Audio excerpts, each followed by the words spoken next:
شروع کرنے سے پہلے ایک گزارش ہے، آپ تمام حضرات کی محبت ہے اور تمام جتنے بھی بینر بنانے والے یا ہمارے نقیب ممبر جو ہمیں بلاتے ہیں، عاجزانہ گزارش یہ کروں گا کہ لفظ علامہ کا اگر استعمال میرے ساتھ نہ کیا جائے، کیونکہ علامہ کا قبلہ بہتر جانتے سیدھے مبارکات ہے، اور علامہ کے حقیقی معنی یہ ہے کہ جس کے علم کی کوئی حد ہمیں نہ پتا، تو علامہ مجلسی علامہ حدیث میں پائے کہ علامہ گزرے ہیں، یہاں تو 2 مجلس پڑھنے والا علامہ ہے، لہٰذا مولانا کہہ کے اگر مخاطب کریں تو یہ میرے لیے عزت و نوازی ہوگی۔ صلوات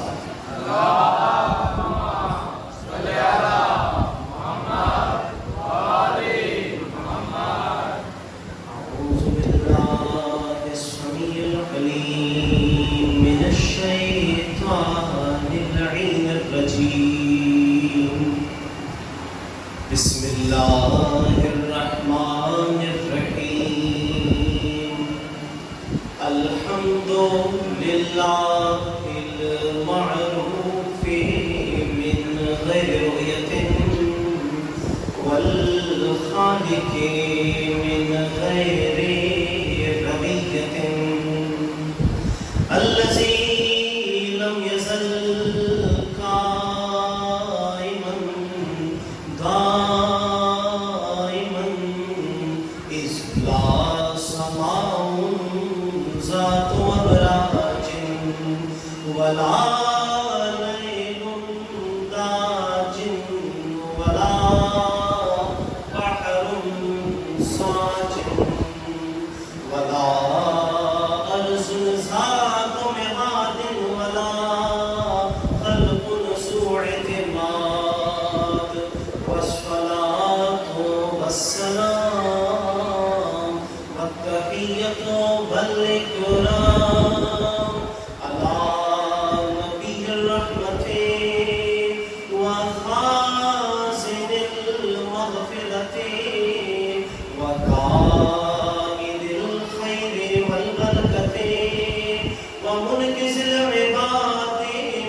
سبحانہ وتعالی فی محکم کتابہ المجید وفرقانہ الحمید وقالہ الحق۔ بسم اللہ الرحمن الرحیم، انا ارسلنا الامانۃ علی السماوات والارض والجبال فابین ان یحملنها واشفقن منها وحملها الإنسان إنه كان ظلوما جهولا۔ سبحان رحمة الله صل على محمد وآل محمد۔ 1448 ہجری کے عشرہ ماہ رضا کی آپ حضرات امام بارگاہ الفضا میں دوسری تقریر سماعت فرما رہے ہیں۔ مسلسل ہمارا عنوان گفتگو اپنے عقل کے ذریعے حق کی پہچان اور دشمن شناسی کی اہمیت آج ہی اپنے دوسرے مرحلے میں داخل ہو رہا ہے۔ عزیزان گرامی، کل یہاں تک بات پہنچی تھی کہ تمہیداً میں نے جو بات کی تھی کہ انسان جو ہے وہ 6 مفردات کا مرکب ہے، جس میں ہم نے بیان کیا فطرت، نفس، روح اور عقل۔ نفس تعارف تو میں نے دے دیا تھا کہ نفس کہتے ہیں اسے کہ جو روح اور جسم کے ملانے کا ذریعہ، یعنی کہ جسم جو ہے وہ عالم کثیف ہے، روح جو ہے وہ عالم لطیف ہے۔ یہ دونوں آپس میں مل نہیں سکتے۔ ان دونوں کو ملانے کے لیے اللہ نے جس فارمولے کا استعمال کیا اسے نفس کہتے ہیں، اور اس نفس کو کچھ قوتیں عطا کی پروردگار عالم نے۔ غور طلب باتیں ہیں، میں آپ کی پوری توجہ چاہتا ہوں، بے شک آپ بولے نہیں لیکن توجہ پوری کریں۔ پروردگار عالم نے انسان کو جب نفس عطا کیا تو اس نفس کے ساتھ کچھ قوتیں عطا کی۔ اس میں سے ایک قوت فہمیہ، ایک قوت عقلیہ، ایک قوت غضبیہ اور ایک قوت شہویہ۔ یہ نفس کی قوتوں کے نام ہیں۔ اب قوت غضبیہ اور قوت فہمیہ کا آج میں تعارف دے دوں کہ پروردگار عالم نے انسان کو جو نفس عطا کیا اس میں 2 اہم قوتیں رکھی، ایک قوت غضبیہ اور ایک قوت فہمیہ۔ اس میں سے پہلی قوت ہے قوت فہمیہ، یعنی کہ آپ کا خیال۔ انسان جو سوچتا ہے یہ بھی ایک قوت ہے۔ مثال کے طور پر اگر میں ایک کاغذ پر گلاب بناؤں اور اسے کہوں کہ آپ اس کو کاٹ دیں تو آپ کے لیے پھاڑنا بہت آسان ہوگا، لیکن اگر اپنے ذہن میں گلاب کی تصویر بناؤ اور آپ کو کہوں کہ میرے ذہن سے گلاب کی تصویر ہٹاؤ تو آپ ہٹا نہیں سکتے جب تک میرا خود کا ارادہ نہ ہو۔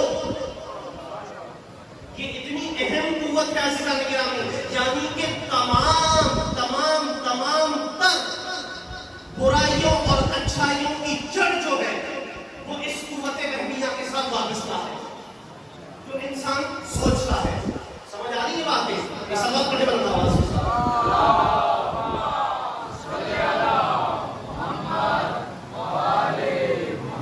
پھر اللہ نے اس انسان کو اسی نفس میں قوت غضبیہ عطا کی، یعنی غصے کی کیفیت۔ یہ غصہ بذات خود ایک قوت ہے اور پروردگار عالم کی طرف سے عطا کیا ہوا ہے۔ اب اس حدیث کا جملہ ہے، ممبر پر ذمہ داری کے ساتھ کہہ رہا ہوں، آپ نے کسی حدیث سے سنا نہیں ہوگا، میرا ایک جملہ ہے، غصہ اللہ کی دی ہوئی وہ قوت ہے، اگر حد سے بڑھ جائے تو انسان درندہ ہے، بالکل نہ ہو تو بے غیرتی ہے۔ یہ اللہ تعالیٰ کی وہ قوت ہے۔ مثال کے طور پہ میں نے ایک بچے کو اٹھایا نماز کے وقت کے قریب اور اس نے نجاست کر دی، میں نے بچے کو تھپڑ مارا تو میں درندہ ہوا۔ اس بچے کا کیا قصور؟ خیال مجھے کرنا چاہیے تھا، لیکن اگر میں اپنے حرم کے ساتھ جاؤں اور کوئی میرے حرم پہ نگاہ ڈالے اور اس وقت مجھے غصہ نہ آئے تو یہ بے غیرتی ہے۔ قوت ایک ہے عزیزان گرامی، استعمال کے اوپر ہے کہ آپ استعمال کس طرح کر رہے ہیں۔ یعنی کہ پروردگار عالم نے اس نفس کو قوت عطا کی۔ پھر ایک قوت عقلیہ ہے۔ اب یہ قوت عقلیہ ان تمام قوتوں کو اعتدال کے ساتھ رکھتی ہے۔ اگر عقل سالم ہو،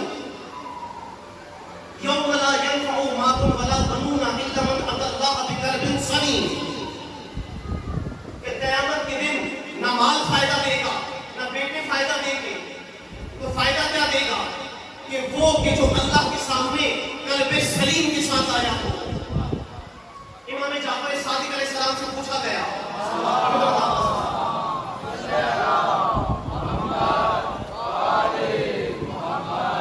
مولا یہ قلب سلیم کیا ہے؟ مولا نے کہا الذی یذکر ربہ لیس فیہ عبد سوا، یہ قلب سلیم اسے کہتے ہیں کہ جس کے دل میں اللہ کے سوا کسی اور کی محبت نہ ہو۔ عزیزان گرامی، تو اگر عقل سلیم ہوگی تو پھر ان تمام قوتوں کو انسان اعتدال کے ساتھ چلائے گا۔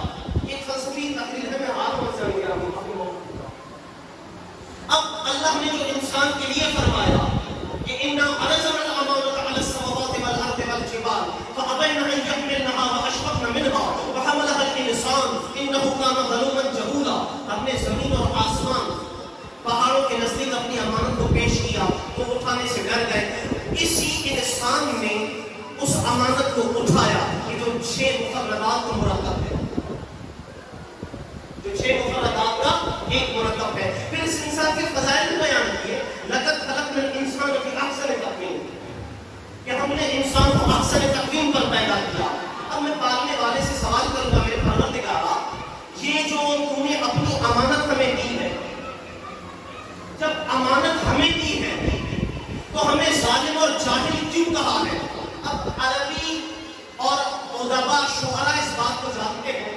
کہ صنعت التفاق ادب میں ایک اصطلاح ہے، یعنی کہ عزیزان گرامی مثال کے طور پر اب جب نتیجہ ہو تو آپ کی دعائیں میں لینا چاہوں گا عزیزان گرامی۔ مثال کے طور پر میرا یہاں آپ سب کے ساتھ خطاب ہے، لیکن اس پورے مجمع سے خطاب کرتے کرتے اچانک کسی ایک بچے کو کہوں کہ اگر زحمت نہ سمجھو تمہیں یہ کام کہوں، تو وہ بچہ کہے گا مولانا اس میں زحمت کیسی، بلکہ میرے لیے فخر کی بات ہے، میرے لیے فخر کی بات ہے کہ آپ نے اس پورے مجمع میں مجھے اس لائق سمجھا کہ اپنا کام مجھے کہا، اپنا کام مجھے کہا۔ تو پروردگار عالم نے بھی تمام مخلوقات کو دیکھا، کوئی اللہ کی امانت کو اٹھا نہ سکا، صرف اس انسان نے اللہ کی امانت اٹھائی۔ پھر جب اللہ کی امانت اٹھائے اس کے بعد بھی غافل ہو جائے تو اللہ کا حق ہے چاہے ظالم بھی ہے چاہے۔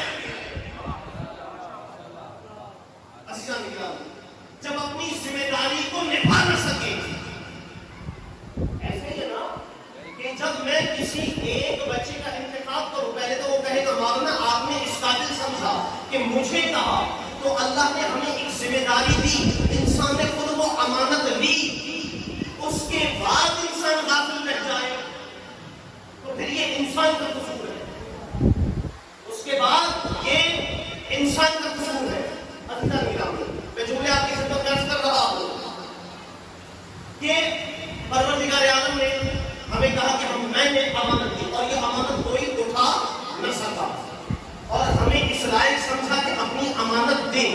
اور ایک عزیزان گرامی مثال اور دے دیتا ہوں، جملے کو واضح کرو کہ صنعت التفاق میں اب غزل کی زبان دوسرے اصناف کی زبان سے زیادہ مقبول ہے۔ غزل میں دوست کو حریف اور التفات معشوق کو ستم کہا جاتا ہے۔ کاش کی یہ لفظ سننے کے آبادی ہو جائے کہ غزل میں دوست کو حریف اور التفات معشوق کو ستم کہا جاتا ہے۔ جب عاشق اپنے معشوق کو کہتا ہے بے وفا، تو عاشق کا معشوق کو بے وفا کہنا صنعت وفا بن جاتا ہے۔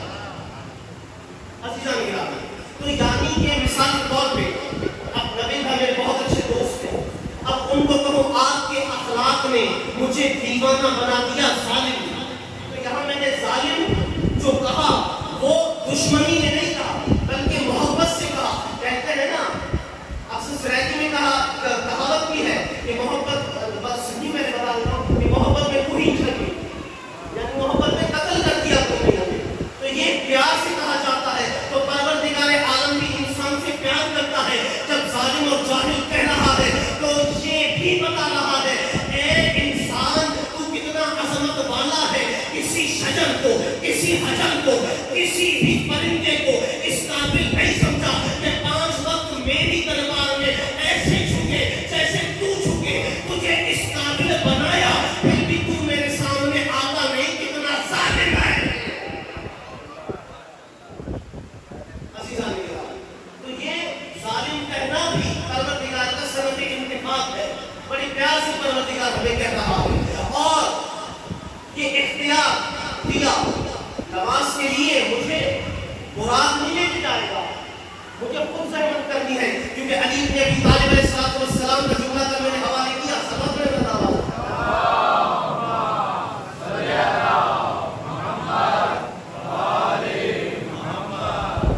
یہ اختیار بھی وہ امانت ہے کہ جس کے لیے مولا نے فرمایا کہ انسان اتنا مجبور ہے کہ چاہے یا نہ چاہے حق اور باطل کی جنگ میں کھیلنا پڑے گا، اور آزاد اتنا ہے، اختیار اتنا ہے، چاہے تو حق کو تھامے چاہے تو باطل کو تھامے۔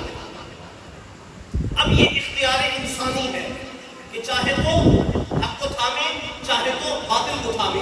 اس کے لیے پھر اللہ نے انسان کو عقل عطا کی۔ اللہ نے کیا عطا کی؟ عقل، اور اپنی نشانیاں واضح کی۔ اب انسان کے اوپر ہے ہدایت۔ اب رسول اللہ کیوں مابعوث ہوئے تھے؟ حق کی پہچان، اس عقل کے ذریعے حق کی پہچان، رسول اللہ کیوں مابعوث ہوئے تھے؟ سورہ جمعہ میں اللہ نے کہا هو الذی بعث فی الأمیین رسولا منہم یتلو علیہم آیاتہ ویزکیہم ویعلمہم الکتاب والحکمہ وإن کانوا من قبل لفی ضلال مبین وآخرین منہم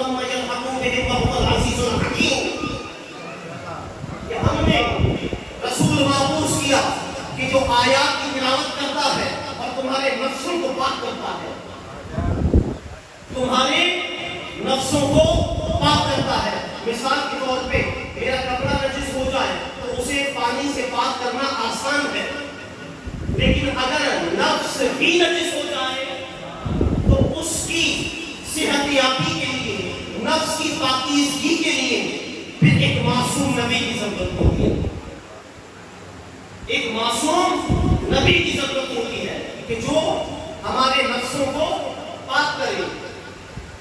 اور اسی نبی نے کہ جو ہمارے نفسوں کو پاک کرنے آیا تھا، اور جس کے لیے ایک اور مقام پہ پروردگار نے کہا الذین یتبعون الرسول النبی الأمی الذی یجدونہ مکتوبا عندہم فی التوراۃ والانجیل یأمرهم بالمعروف وینہاہم عن المنکر یحللہم الطیبات ویحرم علیہم الخبائث ویضع عنہم إثرہم والأغلال التي كانت علیہم والذین آمنوا بہ وعزروہ ونصروہ واتبعوا النور الذی انزل معہ اولئک هم المفلحون.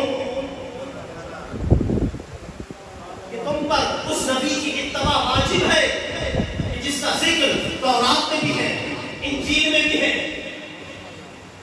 کہ جو امر بالمعروف کرے گا، نہی عن المنکر کرے گا، پاکیزہ چیزوں کو حلال کرے گا، ناپاک چیزوں کو حرام کرے گا.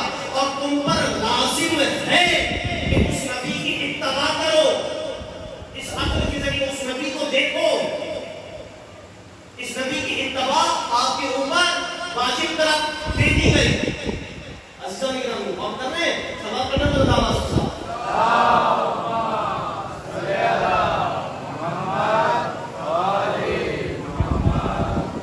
تو پروردگار عالم نے کہا کہ یہ نبی نفسوں کو پاک کرتا ہے، نفسوں کو پاک کرتا ہے.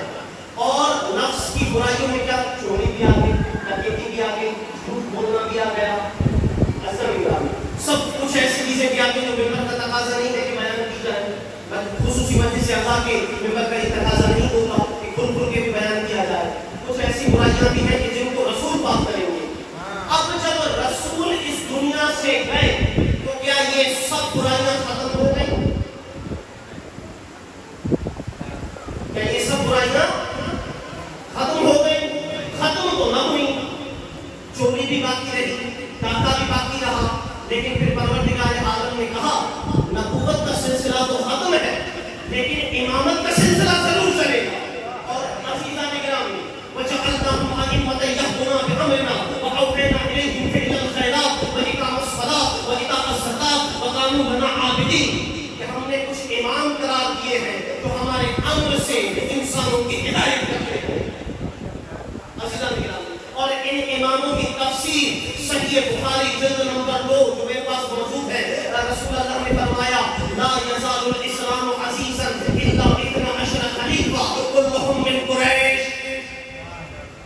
کہ میرے بعد اسلام کو زوال نہیں آ سکتا جب تک میرے 12 خلفاء نہ آ جائیں، اور سب کے سب قریش سے ہوں گے، سب کے سب قریش سے ہوں گے، سب کے سب قریش سے ہوں گے. اب عالم اسلام سے سوال کرتا ہوں، رسول اللہ نے اپنے جانشینوں کا نام بتایا تھا 12. اے عقل انسانی، میں نے بتایا نا انسان کے اوپر اختیار ہے، چاہے تو حق کو تھامے چاہے تو باطل کو تھامے. اللہ نے رسول کے لیے کہا تھا کہ الذین یتبعون الرسول النبی الأمی الذی یجدونہ مکتوبا عندہم فی التوراۃ والانجیل. یہ نبی وہ ہے جس کا ذکر تورات میں بھی ہے، انجیل میں بھی ہے، تورات میں بھی ہے، انجیل میں بھی ہے. اب لے جاؤ ایک روایت مستدرک الحاکم میں امام حاکم نے لکھا، ایک مرتبہ نبی مسجد نبوی میں بیٹھے ہوئے تھے، اچانک ایک یہودی آیا اور یہودی کہتا یا رسول اللہ، جو بھی سچا نبی ہوتا ہے وہ اپنے بعد اپنے جانشینوں کا اعلان کرتا ہے، اپنے بعد اپنے جانشینوں کا اعلان کرتا ہے. کیا آپ کے بعد بھی آپ کا کوئی جانشین ہوگا؟ تو میرے پیغمبر نے کہا سیکون ائمۃ بعدی 12 اولہم علی وآخرہم مہدی.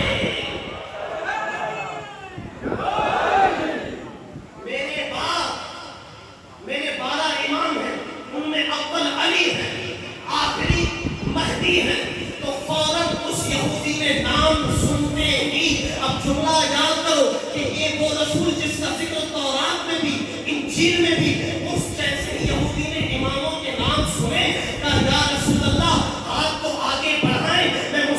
مسلمان ہونا چاہتا ہوں. صحابہ کرام نے کہا کہ رسول اللہ کی 23 برس کی محنت کو دیکھ کر مسلمان نہیں ہوا, صرف ائمہ کے نام سن کے مسلمان ہو گیا. تب کیسے نہ مسلمان ہوگا جس رسول نے جن اماموں کے نام بتائے ان کے نام تورات میں بھی پڑھے ہیں, زبور میں بھی پڑھے ہیں.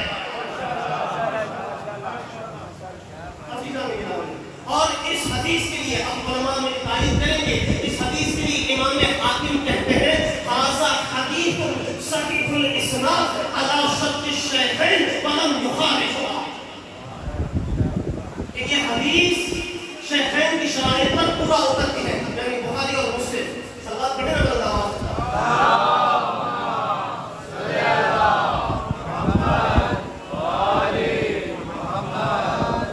لیکن یہ ہمیں سمجھ کب آئے گا؟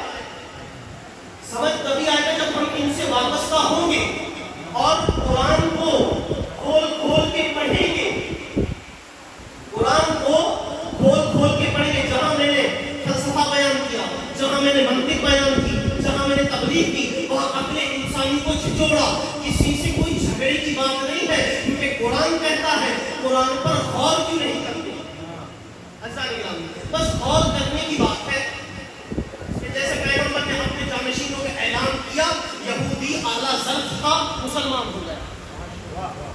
اعلیٰ ظرف تھا مسلمان ہو گیا. عزیزان کرام, تو انہی عقل انسانی پر آپ پرکھتے چلے جائیں. اللہ نے ایک مرتبہ آواز دی, هو الذی خلق السماوات والارض وما بینہما فی ستۃ ایام ثم استوی علی العرش الرحمن فاسأل بہ خبیرا. کہ ہم نے 6 سے 7 دنوں میں یہ کائنات بنائی, اس کے بعد وہ عرش پر متمکن ہو گیا, عرش کی تدبیر کی.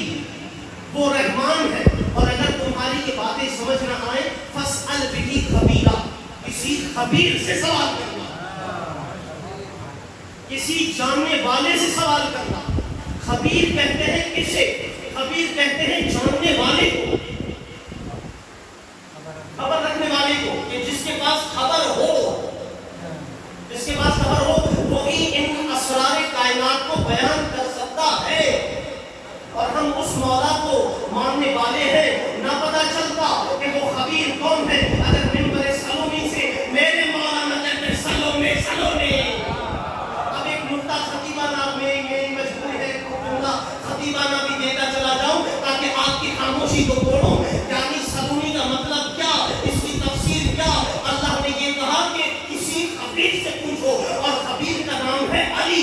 علی نے جیسے ہی سلومی کا نعرہ لگایا, اس کا مطلب کیا ہے؟ زمین کی کتنی تہیں ہیں علی جانتا ہے, ان تہوں میں مٹی کے زمان کی تعداد کیا ہے علی جانتا ہے, یہ فضا کیا ہے علی جانتا ہے, یہ خلا کیا ہے علی جانتا ہے, یہ شجر کیا ہے علی جانتا ہے, یہ فضا کیا ہے علی جانتا ہے, جنت کیا ہے علی جانتا ہے, دوزخ کیا ہے علی جانتا ہے, کون سا ملک کی زمین پہ رسول بنا کے بھیجا گیا علی جانتا ہے, ملائکہ کی تعداد کیا ہے علی جانتا ہے, کون سا ملک کس آسمان پہ کیا پڑ رہا ہے علی جانتا ہے, اور آسمانوں پہ تسبیح کیا ہے علی جانتا ہے, پرندے کیا کر رہے ہیں علی جانتا ہے, پرندوں کا رزق کیا ہے علی جانتا ہے, مومن کتنے ہیں علی جانتا ہے, کافر کتنے ہیں علی جانتا ہے, تو کون ہے علی جانتا ہے, تیرا باپ کون ہے علی جانتا ہے.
جانے کہ جو علم والا ہوگا اور علی اور جملہ دے رہا ہوں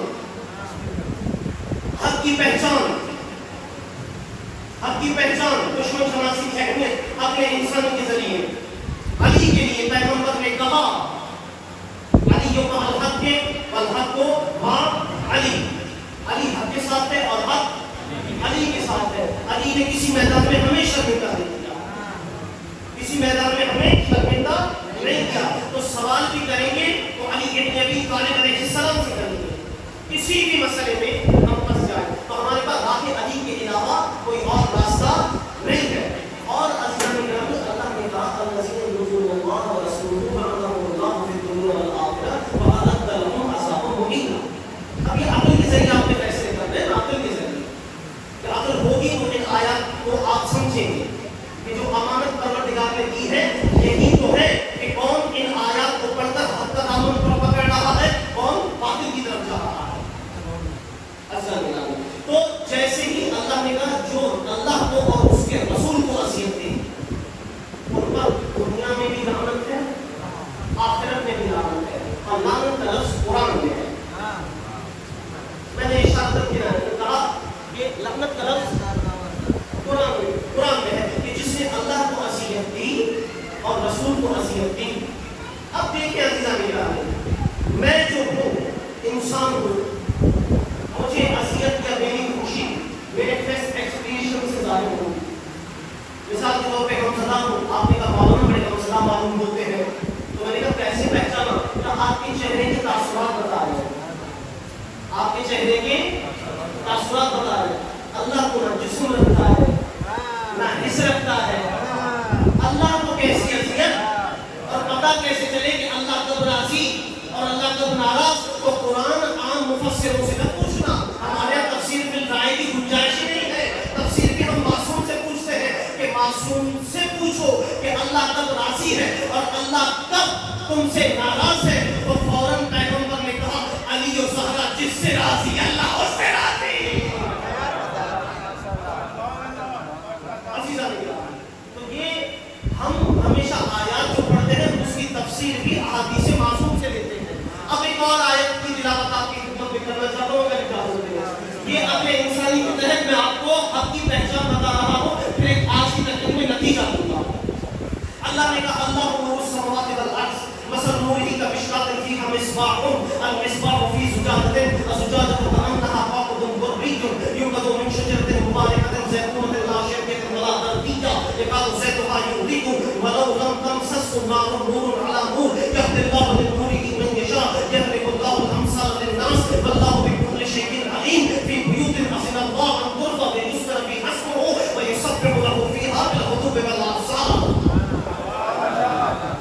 اللہ کے نور کی مثال ایسے ہے, اللہ کے توحید کے نور کی مثال ایسے ہے جیسے بلندی پہ ایک چراغ رکھا ہوا ہے.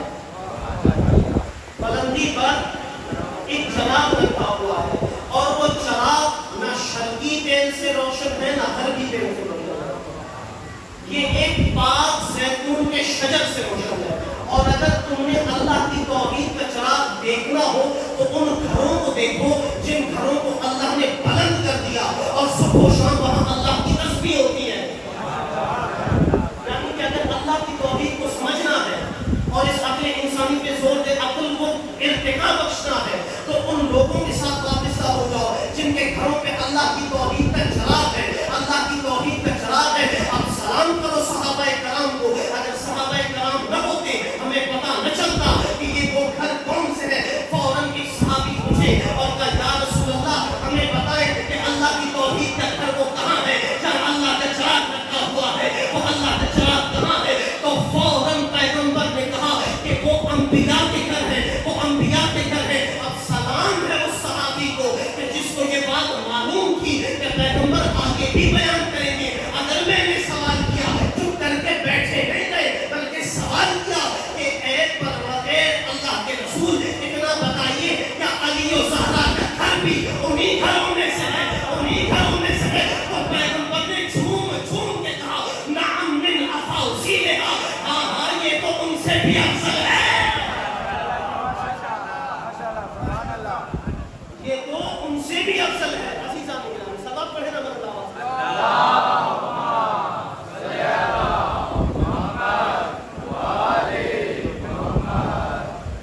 نعم من افاضلها. ہاں بے شک یہ ان گھروں سے افضل ہے، انبیاء کے گھروں سے افضل ہے. اب گھر جو ہے نا گھر والوں کی وجہ سے افضل ہوتا ہے. گھر جو ہے وہ گھر والوں کی وجہ سے ہوتا ہے، یہ نیند اور کاروں سے نہیں ہوتا کہ جو گھر میں رہتا ہے ان کی وجہ سے جو ہے وہ کیا ہے معتبر ہو جاتا ہے. گھر نسبت دیکھی جاتی ہے. جب پیغمبر نے کہا یہ گھر ان گھروں سے افضل ہے تو رہنے والے ابھی جو میں نے آپ سے مکمل سبق پڑھنا ہوتا ہے.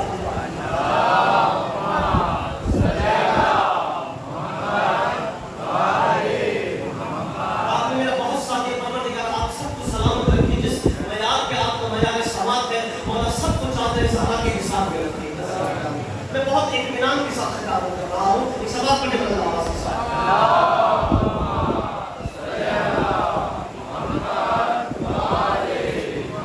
تو پہلے پروردگار عالم نے ان گھروں کا بتایا کہ ان گھروں کو دیکھو جہاں اللہ کی توحید ہے، جہاں اللہ کی توحید ہے. پیغمبر نے بتا دیا وہ گھر کن کے ہیں. ایک مرتبہ اللہ نے کہا یا ایھا الذین آمنوا اتقوا اللہ وکونوا مع الصادقین. اے صاحبان ایمان تقوی اختیار کرو اور سچوں کے ساتھ رہو. تقوی اختیار کرو اور سچوں کے ساتھ رہو. اللہ اکبر. تقوی اختیار کرو اور سچوں کے ساتھ رہو. پہلے سچوں کو ایک چادر میں جمع کیا. پہلے سچوں کو ایک چادر میں جمع کیا. جیسے ہی جمع ہوئے پیغمبر نے کہا اللہم ان ہؤلاء اہل بیتی وخاصتی وعامتی لحمہم لحمی ودمہم دمی یعلمونی ما یعلمہم ویحزنونی ما یحزنہم انا حرب لمن حاربہم وسلم لمن سلمہم وعدو لمن عاداہم واجعل صلواتک وبرکاتک وغفرانک ورضوانک علیک وعلیہم واصرف عنہم الرجس وطہرہم تطہیرا.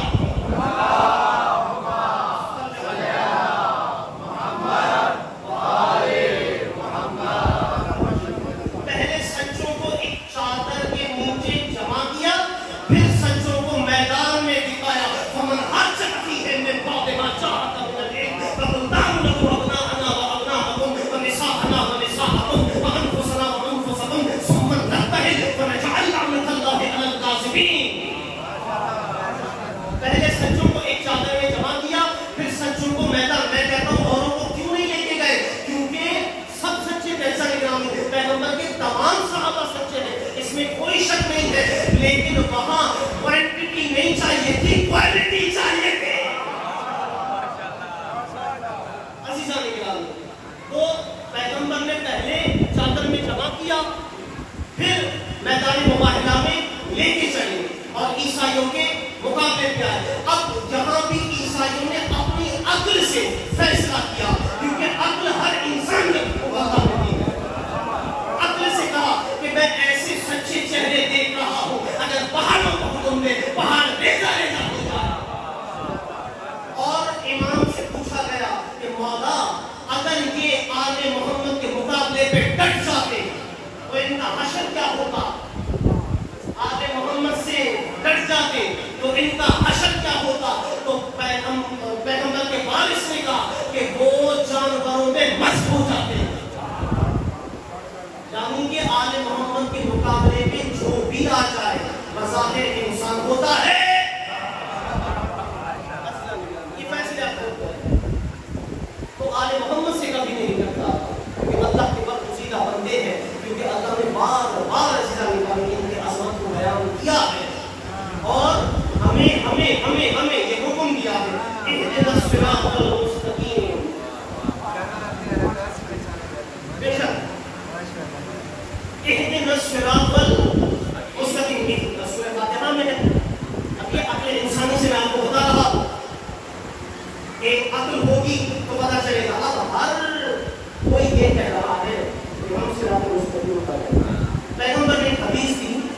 اب وہ حدیث پیغمبر پڑھ سکتا ہوں میں، بخاری میں بھی ہے، ستفترق امتی علی 73 فرقۃ کلھا فی النار الا واحدہ، کہ میری امت کے 73 فرقے ہوں گے، 72 جہنم میں اور ایک جنت میں، 72 جہنم میں اور ایک جنت میں، ماشاء اللہ، 72 جہنم میں اور ایک جنت میں، نہ بھولا ہوں نہ تھکا ہوں، ایک ماحول بنا رہا ہوں مسئلہ نکلا۔ جیسے ہی پیغمبر نے کہا ستفترق امتی علی 73 فرقۃ کلھا فی النار الا واحدہ، اللہ نے تو قرآن میں کہا تھا وَاعْتَصِمُوا بِحَبْلِ اللَّهِ جَمِيعًا وَلَا تَفَرَّقُوا، کہ اللہ کی رسی کو مضبوطی سے تھامو اور آپس میں تفرقہ نہ ڈالو۔ تو پھر یہ امت فرقوں میں کیوں بٹی؟ کیا پیغمبر کی محنت ضائع نہیں گئی عزیزان کرام؟ تو پھر یہ امت فرقوں میں کیوں بٹی؟ کیونکہ اللہ کے بتائے ہوئے راستے کو چھوڑا، اللہ کی رسی کو چھوڑا۔ تو رسی معلوم تو کرو کہ وہ رسی ہے کون سی کہ جسے تھامے رکھنا ہے، تو وہ رسی بھی علی ہے۔ عزیزان کرام، تو پیغمبر کی امت فرقوں میں کلھا فی النار الا واحدہ۔ اب 73 فرقے سب یہ کہہ رہے ہیں ہم صراط مستقیم پہ ہیں، ہم صراط مستقیم پہ ہیں۔ تو میں کہتا ہوں کہ صراط مستقیم کس کا راستہ ہے؟ تو جواب آتا ہے اللہ کا راستہ ہے۔ صراط مستقیم اللہ کا راستہ ہے۔ اور میں کہتا ہوں اگر تمہیں نہیں پتا تو شیطان سے پوچھ لو، کیونکہ اس نے کہا تھا میں صراط مستقیم پر بیٹھوں گا، آگے سے بہکاؤں گا، پیچھے سے بہکاؤں گا، یعنی ابلیس کو صراط مستقیم کا راستہ پتا ہے۔ اب مجھے یہ بتائیں کہ پاکستان بننے سے اب تک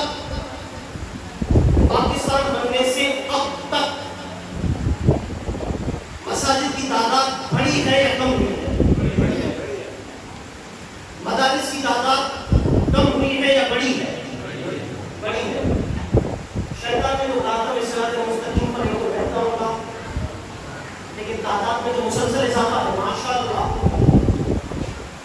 مسجدیں بھی ہیں، مدرسے بھی ہیں، زکات دینے والے سب آ رہے ہیں، حاجیوں کی تعداد بڑھنا بتا رہی ہے کہ حاجیوں کی تعداد بڑھ رہی ہے۔ تو یہ صراط مستقیم، اب یہ دیکھو کون سی چیز پر کون کس کو بہتا رہا ہے۔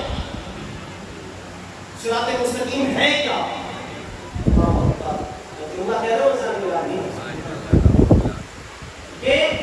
یہ دیکھو مدارس کی تعداد بھی بڑھ رہی ہے، یعنی طالب علموں کی تعداد آ رہی ہے، نمازیوں کی تعداد بڑھنا بتا رہا ہے، نمازی پڑھ رہے ہیں، روزوں کا رکھنا بتا رہا ہے، روزے دار بھی ہیں، افطار کے اسٹال لگنا بتا رہا ہے کہ افطار کرنے والے بھی زیادہ ہو رہے ہیں۔ تو یہ کام کہاں خراب ہو رہا ہے؟ تو کسی اعمال پر کوئی کسی کو نہیں بہکاتا، کوئی کسی کو نہیں بہکاتا، ایک ہی چیز ہے جس پر بہکایا جاتا ہے، شیعوں کی مجلس میں آنا، علی کا ذکر سننا،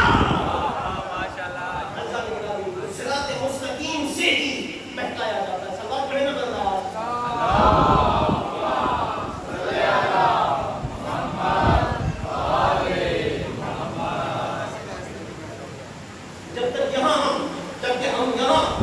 ہمیشہ پروردگار کی توحید فلسفہ بنتے، یہ ہماری تاریخ گواہ ہے ممبر کی، ہمارے ہاں کیسے کیسے علماء۔ اور ایک جملہ مسلمانوں سے کروں گا کہ اپنے بزرگ علماء کا نہایت احترام کریں، یہ کہ عقل انسانی کا تقاضا ہے کہ آپ کے جو بزرگ ہوتا تھا علامہ رشید قرآنی، علامہ نصیر الاشتغالی، علامہ حسن زیدی، ان کے جب بھی نام ہے آپ اللہ مقام ہو۔ اور اس دور میں جو موجود آپ کے مقامی علماء ہیں اسرار گرامی، ان کا بھی احترام آپ کے اوپر واجب ہے، کیونکہ یہی آپ کو راہ راست پر لے کے آتے ہیں۔ یہ انسانی عقل کا تقاضا ہے۔ جو ہم اہل بیت کے فضائل کو پڑھیں لیکن جو اہل بیت کے قریب کریں اسے توجہ نہ دیں تو پھر ہم سے بڑا انصاف کوئی نہیں۔ اسی لیے جہاں آپ مہمان خطبہ کا احترام کریں اس سے بڑھ چڑھ کر آپ اپنے موجودہ عالم کا احترام کریں جو آپ کے شہر میں مؤمنین کے لیے خدمت کر رہا ہے۔ سبب پڑھنا کرتا ہے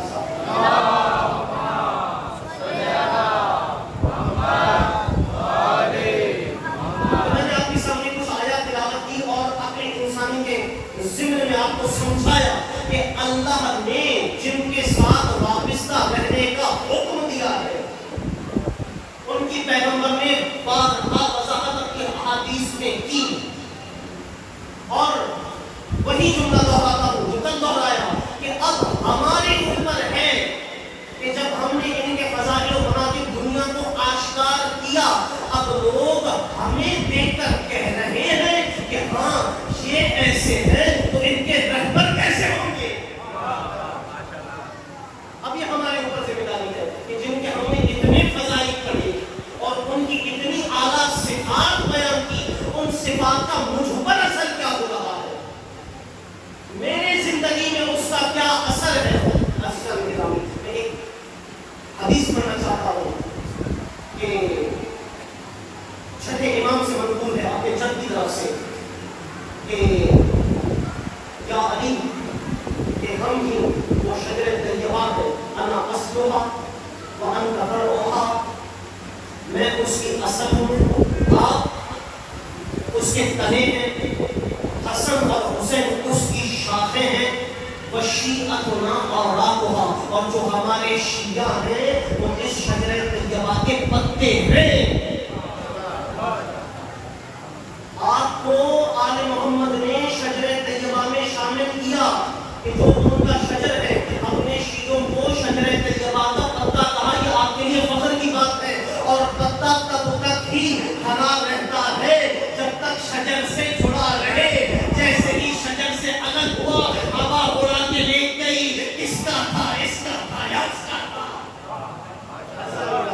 اگر ہرا بھرا رہنا ہے تو آپ نے شجر طیبہ کے دعوت کے ساتھ جڑے رہنا ہے، اور آپ کو آل محمد نے اپنے شجر کا پتا کہا ہے، اور جو درخت ہوتا ہے وہ جڑوں کو دیکھ کر لوگ نہیں کہتے کہ یہ حسین ہے، جڑوں کو دیکھ کر نہیں کہتے، تنے کو دیکھ کے نہیں کہتے یہ حسین ہے، جب پتوں کو دیکھتے ہیں اور کہتے ہیں کتنا خوبصورت درخت ہے، تو درخت کی خوبصورتی ان کے پتوں سے ظاہر ہوتی ہے۔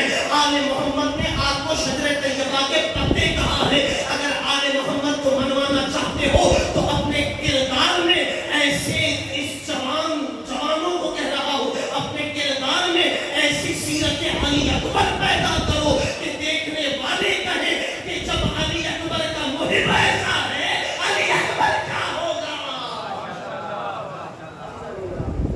یہ سارے عقل انسانی کے تحت کے یہ فیصلے، اور ہمارا تو افتخار ہے، ہم تو یہ نعرہ بلند کرتے ہیں کہ ہم ان کے ساتھ وابستہ ہیں، ہم ان کے ساتھ وابستہ ہیں، اور ایسے وابستہ ہیں اور ہمارے پاس مثال موجود ہے۔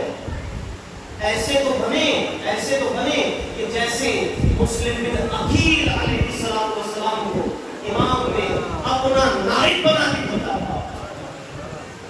مسلم میں وہ اعلیٰ کیا چیز تھی؟ وہ تھی اطاعت امام، مطیع امام تھے۔ علماء کہتے ہیں کہ مسلم بن عقیل اس ہستی کا نام ہے عباس کے بعد جو حسین کی جنبش ابرو کو بھی سمجھ لے۔ اللہ اکبر، گفتگو بہت بڑی بات ہے۔ مسلم بن عقیل اس ہستی کا نام ہے جو حسین کی جنبش ابرو کو سمجھ لے۔ اور اس مسلم بن عقیل کے لیے حسین نے کہا میں تمہیں تمہاری طرف کوفیوں بھیج رہا ہوں، مسلم بن عقیل کو تمہاری طرف بھیج رہا ہوں، اس کے ہاتھ پہ بیعت، میرے ہاتھ پر بیعت قرار ہوگی۔ جب کوفے سے خط آئے تھے، جیسے ہی مسلم بن عقیل کوفے میں والد ہوئے، مختلف روایات ہیں، ایک روایت 18,000 کی بھی ہے کہ لوگوں نے استقبال کیا، مسلم بن عقیل کا استقبال کیا، خیر مقدم کہا اور کہا کہ ہم آپ کا ساتھ دیں گے۔ ادھر سے مسلم بن عقیل نے خط لکھا کہ مولا کوفے والے آپ کی نصرت کو آمادہ ہے، آپ کوفے آ سکتے ہیں، ماحول آپ کے لیے سازگار ہے۔ ادھر سے یزید مرعون تو اس پہ لعنت ہے، مخبریوں کی خبر سے اس نے اپنے ایک گورنر کو معزول کر لیا اور وہاں ابن زیاد کو بھیجا کیونکہ وہ سخت تھا اور آل محمد کی دشمنی میں بہت آگے تھا. ابھی تاریخ بھی سنیں. جیسے ہی ابن زیاد جانے کا ارادہ کرتا ہے تو کہتا ہے ایسا نہ ہو کہ ہجوم کوفہ مجھے آنے نہ دے، دھوکے سے ڈوبے جاتا ہوں. اس نے وہی لباس پہنا جو لباس بنی ہاشم تھا، نقل اتارا. اس لباس کو پہن کر وہ جیسے ہی کوفے کے صدر دروازے پہ آیا، لوگوں نے یہی سمجھا کہ حسین آئے ہیں. لوگوں نے یہی سمجھا کہ حسین آئے ہیں. اب جیسے ہی منبر پر بیٹھا اور نقاب ہٹایا تو پتا چلا کہ ابن زیاد. اب اس نے اعلان کر لیا کہ میں نے سنا ہے حسین کا کوئی سفیر آیا ہے، خبردار اس کی اگر کسی نے نصرت کی تو میری تلوار سے نہیں بچو گے. سخت دھمکایا، جان مال عزت آبروں کی دھمکیاں دینے لگا. ہاں یہ چاہیے تھا کہ استقامت سے وہ لوگ رہتے، لیکن عجیب غربت ہے مسلم کی کہ جب فجر کی نماز پڑھائی ہے تو کچھ لوگ کے ظہر کی نماز پڑھائی تو لوگ آدھے سے بھی کم رہ گئے. وہ آدھے سے بھی کم رہ گئے. ادھر مغرب کی نماز پڑھی، سلام کے بعد پیچھے مڑ کے دیکھا کوئی نہیں تھا. آپ مجھے کیفیت جملہ مجھ سے برداشت نہیں ہوتا.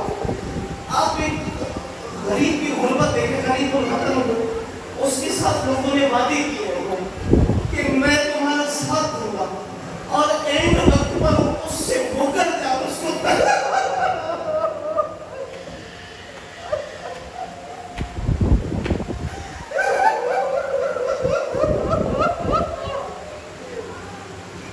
حسین کا وہ سفیر اکیلا رہ گیا.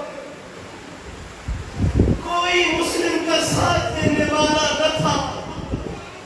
اور یاد ہے نا مسلم کے ساتھ وہ چھوٹے بچے بھی تھے. مسلم کبھی اس دروازے پر کبھی اس دروازے پر. تم نے بھی وعدہ کیا تھا، تم نے بھی وعدہ کیا تھا. ارے میں حسین کو خط لکھ چکا ہوں، ارے زینب لے کے اگر حسین آ گئے. عزیزان گرامی مسلم کی غربت سنیے. ایک مرتبہ مسلم کو گھیرے میں لے لیا گیا. جس قاضی کے ہاں مسلم کا قیام تھا، اس قاضی کے دروازے پہ مسلم نے دستک کی. کہا اگر تو مجھے نہیں رکھتا تو میرے دو چھوٹے بچوں کو ہی رکھ لے. کہا نہیں، حاکم نے منع کیا ہے. مسلم بن عقیل نے ایک کیفیاتی جملہ کہا، اچھا ایسا ہے تو چلو میرے سامنے میرے بچوں کو رکھ لے، میں جیسے ہی گلی کو تبدیل کروں پھر چھوڑ دینا، پھر بچے جانے، ان کی تقدیر جانے. اجرکم اللہ، اجرکم اللہ. میرے عزیزو، ایک مرتبہ مسلم بن عقیل طبا کے دروازے پہ بیٹھے، دروازہ کھلا. کہا کون ہو؟ کیا تمہارا کوئی گھر نہیں ہے؟ کہا میرا کوئی گھر نہیں ہے، اور جسے ذات بتاؤں گا وہ مارنے پہ آمادہ ہو جائے گا. کہا اپنا نام بتا، میں نہیں ماروں گی. کہا میرا نام مسلم بن عقیل اور میں حسین کا سفیر. کہا مولا ارے میرے گھر تشریف لے آئے. ارے اس نے تو مسلم کی خدمت کی، اس نے بستر بنایا. کہا نہیں، بچوں کے بعد بستر اچھا نہیں لگتا. ارے ایک مصلی بچھا، میں عبادت خدا بندی کروں. جیسے ہی فجر ہوئی اس کے بیٹے نے مخبری کی اور فوجوں نے طبا کے گھر کا رخ کیا اور مسلم کو گھیرے میں لینا شروع کیا. گھیرے میں لینا شروع کیا. جیسے ہی گھیرے میں لینا شروع کیا اور مسلم نے کہا میری غیرت برداشت نہیں کرتی، میری وجہ سے غیر تیرے گھر پہ آ جائے. میں کہوں گا مسلم